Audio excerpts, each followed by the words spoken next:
Okay guys, just a few little things about this section here. It's basically principally dealing with quadratic inequalities or inequalities arising from quadratic equations and inequalities involving quadratic equations. So here's a quadratic, and we know that if we solve that by use of the formula we get this.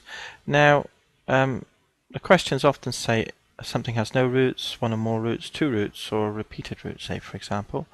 Well, if we get any of these comments in the questions in this section, then we'll be able to interpret these comments by means of the related inequalities to this thing here called the discriminant.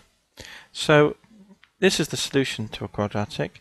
If b squared is greater than 4ac, you can see this is positive and you can take the square root. If it's positive, you'll get two definite different values, so you'll get two roots. So if b squared is greater than 4ac, we get two roots.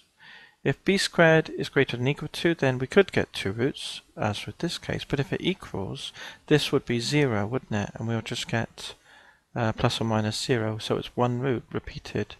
So that when we get equality, we get one repeated root. Here, b squared is greater than or equal to 4ac, we get one or more roots.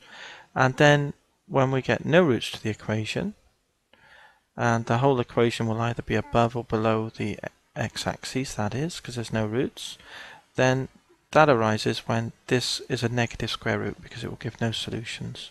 So when b squared is less than 4ac, we'll get a negative value here, and then we won't get any solutions. The only other thing to say is that characteristic shape of a quadratic, if a is positive, we generally get a u-shaped curve. There's two roots, and if it doesn't have any roots, it would be up there, of course. And if a is negative, then we generally get a curve. Well, if a is negative, then we'll get an n-shaped curve. And again, it can have two roots, one root, which is just touching, or no roots at all.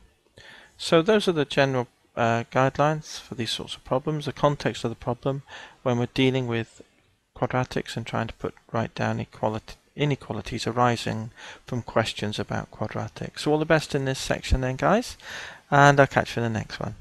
Cheers.